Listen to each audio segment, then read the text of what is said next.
जी, अपना प्रश्न पूछिए। हेलो। जी जी, अपना प्रश्न पूछिए।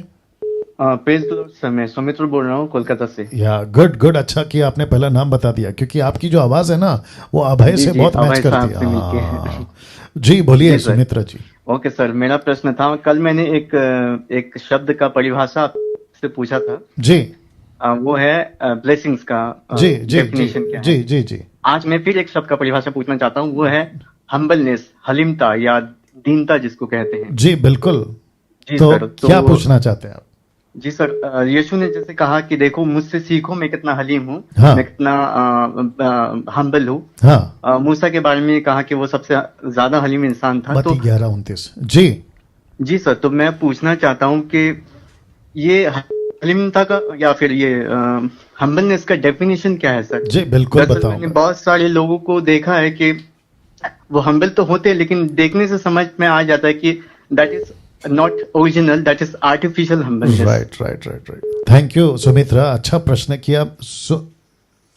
सौमित्रा जी सर। जी, लाइन पे बने रहे, थैंक यू। ओके, जितने दर्शक देख रहे हैं मैं आपको बता दूं, मत्ती 11:29 में सौमित्र का प्रश्न है। उन्होंने पूछा है कि नम्रता की डेफिनेशन क्या है, परिभाषा क्या है, हम्बलनेस की डेफिनेशन। तो यीशु का एक आयत है, मैं पढ़ देता हूं। पहला लिखा है, मेरा जुआ अपने ऊपर उठा लो, मिनिस्ट्री की बात हो रही है। मुझसे सीखो, ऑफ कोर्स टीचिंग की बात हो रही है, क्योंकि मैं नम्र और मन में दीन हूं और तुम अपने मन में विश्राम पाओगे। तो ये यीशु की बात हो रही है। और यीशु इस वचन को लेकर कुछ अधूरे ज्ञान के लोग, जिसको कहते हैं कि जिसका ना सर है ना पैर है, ऐसे लोगों ने वीडियो बनाई है, मेरे नॉलेज में आई है, कोई दिक्कत नहीं। तो मैं बताता चलूं कि यहाँ पे यीशु मसीह कहता है क्योंकि मैं नम्र और मन में दीन हूं। तो इसका रेफरेंस उठा के आप ये कह सकते हैं कि देखो जो यीशु के फॉलोवर्स हैं उनको नम्र होना होगा। एग्री करता हूँ, बिल्कुल होना होगा।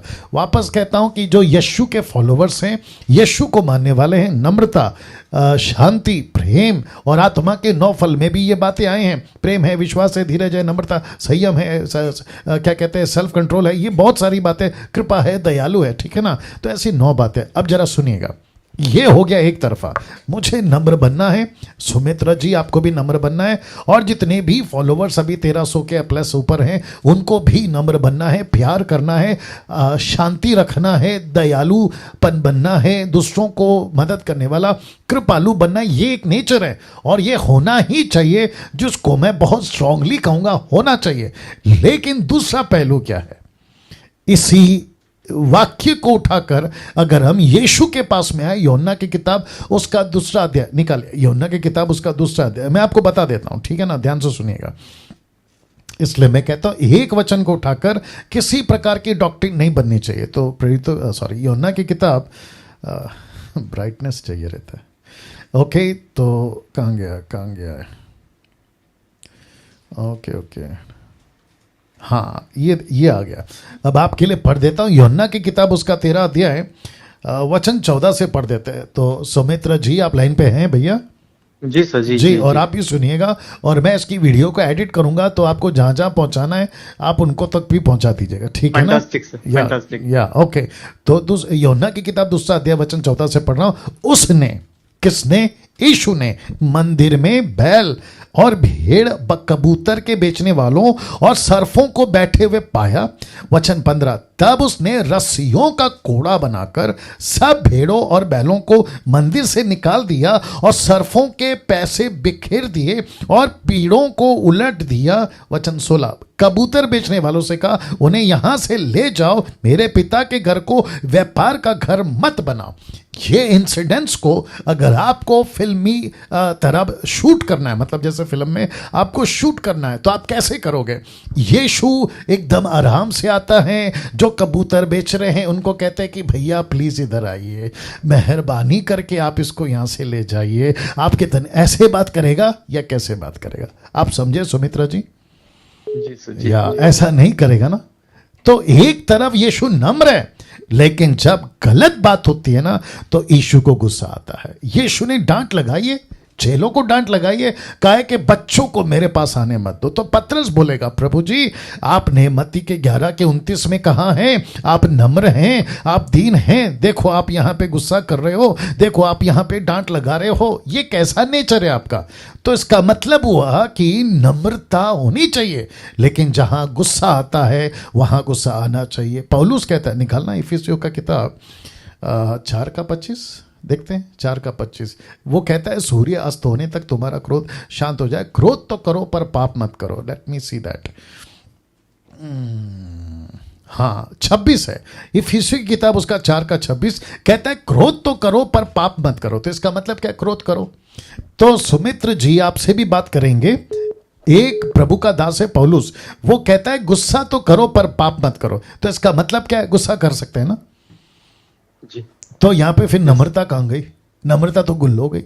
तो इसको क्या कहते हैं, कुछ लोग कहते हैं कि अलाना फलाना इतना नम्र है, अरे क्या प्यार से बात करता है, अरे क्या प्यार से प्रचार करता है, लेकिन ठीक उसके अपोजिट में वो प्रीचर देखो कितना गुस्सा करता है। तो इसका मतलब क्या है, वो प्यार से बात करता है तो इसका मतलब क्या, उसका फायदा उठाएं, और जो गुस्से से बात करता है उसको ये लीगलाइज कर दें कि देखो ये गलत प्रीचर है। नहीं नहीं नहीं, आपको बैलेंस सीखना होगा। जहां प्यार करना है वहां प्यार करना है, जहां नम्र दिखाना है वहां नम्रता दिखाना है, जहां डांट लगानी है पहला तिमोथी 4 अध्याय 1 से देना, जहां पे डांट लगानी है वहां पे डांट लगानी है। मैं आपको और एक दे देता हूं सुमित्रों, क्योंकि ये वीडियो को मैं जब एडिट करूंगा तो लोगों के पास में अच्छा खासा कंटेंट हो।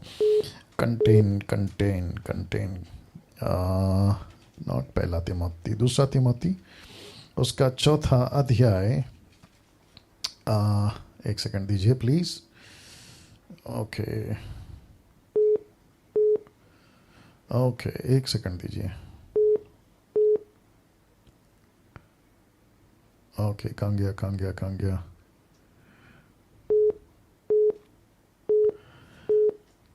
हाँ मिल गया। ओके, दूसरा तिमोथी 4 अध्याय वचन 2 कि तू वचन का प्रचार कर, लिखा है समय असमय तैयार है, सब प्रकार की सहनशीलता। ये देखो सहनशीलता मतलब पेशेंस रखो, सहनशीलता रखो, धीरज रखो। फिर कहते हैं शिक्षा के साथ उल्हाना का इंग्लिश ट्रांसलेशन है रिब्यूकिंग। रिब्यूक का अगर आप विकिपीडिया पे टाइप करोगे कि द डेफिनेशन ऑफ रिब्यूकिंग तो लिखा है दांत पीस के रिब्यूक करना, और फिर आगे लिखता है डांट और समझा। रिब्यूक, फिर कहता है डांट, और फिर कहता है समझा। ये कैसे होगा? एक नम्र पास्टर है वो डांट कैसे लगा सकता है? लेकिन उसको लगाना पड़ेगा जब चीजें नहीं चलती है। तो ये हुआ। तो कुछ लोग क्या करते हैं ना, सफेद कपड़ा पहनते हैं, सुमित्रो जी सफेद कपड़ा पहनते हैं और हाथ में बाइबल होती है और दूसरे पॉकेट में चॉकलेट होती है और कहते हैं मैं प्रभु का सेवक हूं। अरे बाप रे सुमित्र जी, कुछ कुछ वीडियो ऐसे हैं जो फेसबुक पे आते हैं, इसको कहते हैं शुगर कोटिंग प्रीचर्स। इतना प्यार से बात करते हैं। आज मैं देख रहा था मुंबई से भी कुछ प्रीचर्स हैं, पंजाब से कुछ प्रीचर्स हैं, वो ऐसा प्रेटेंड करते हैं ना फेसबुक पे आके कि देखो प्रभु का प्यार कितना महान है, देखो प्रभु प्यार प्यार प्यार प्यार। मैं संडे को एक कॉन्सेप्ट के साथ में आ रहा हूं कि प्यार के चक्कर में कहते हैं ना be good, feel good, be good to others, प्यार करो, प्यार से रहो, बिल्कुल सही है। लेकिन इसका गलत तरीके से लोग जो हैं मनमानी कर जाते हैं और उसका इतना बुरा इफेक्ट पड़ता है कि अगर आपने सब कुछ प्यार प्यार करके नम्र नम्र करके सिखाया और बाद में जब कलीसिया को करेक्शन की बारी आएगी ना, वो नहीं सुनेगा। तो पहले से जीसस का क्या था मालूम है? और एक आ गया मत्ती की किताब उसका 7:23 देना, मत्ती 7:23। बहुत ध्यान से सुनना सुमित्र जी, आप भी या और आपको शायद आंसर भी मिल रहा होगा, राइट? जी या 7:23 अगर मैं गलत नहीं हूं। हाँ ये देखिए वचन 23 कहता है तब मैं उनसे खुलकर कह दूंगा कि मैंने तुमको कभी नहीं जाना, हे कुकर्म करने वालों मेरे पास से चले जाओ। ये कौन है? ये वही यीशु है जो कहता है मैं खुलकर कह दूंगा कि मैं तुमको नहीं जानता, मेरे पास से निकल जाओ। दूसरे शब्दों में गेट आउट। ओके, अब इसी का और एक दे देता हूं आपको। कहां गया? हाँ वचन 28 पढ़ता हूं, मत्ती 7:28 भी पढ़ देते हैं। लिखा जब यीशु बातें कह चुका तो ऐसा हुआ कि भीड़ उसके उपदेश से चकित हुई, भौचक्का चकित हुई। वचन 29 कहता है क्योंकि वह यीशु उनको या उनके शास्त्रियों के समान नहीं परंतु अधिकारी के समान उपदेश देता था। एक अधिकारी कैसे होता है सुमित्रों? अधिकारी क्या करता है? पुलिस वाला, हे उठो, हे बैठो, हे जाओ, ये अधिकारी है ना। तो यीशु की कुछ लाइन को उठाकर कि यीशु प्यार करता है, बच्चों को मेरे पास में आने दो, मैं नम्र हूं, मैं दीन हूं, बिल्कुल है, इसमें कोई गलत नहीं है। लेकिन यीशु का दूसरा पहलू भी है, वो जहां डांट होती है डांट लगाता है, जहां करेक्शन होती है वहां करेक्शन करता है। और ऐसे भी हो सकते हैं, आप जब वीडियो देखते हैं फेसबुक पे, यूट्यूब के, तो आपको एक तरफा वाले बहुत मिलते होंगे और बिल्कुल डांट वाले दूसरी तरफ मिलते होंगे। लेकिन जो बीच में होते हैं, डांट भी लगाते हैं, प्यार भी करते हैं, नम्र भी होते हैं, समझाते भी हैं और कंडीशन भी करते हैं। तो ऐसे लोग को लेके चलना है। जी सुमित्र जी। जी सर, जी बिल्कुल बिल्कुल। या I hope you got the answer, right? Yes sir, fantastic fantastic. Thank you.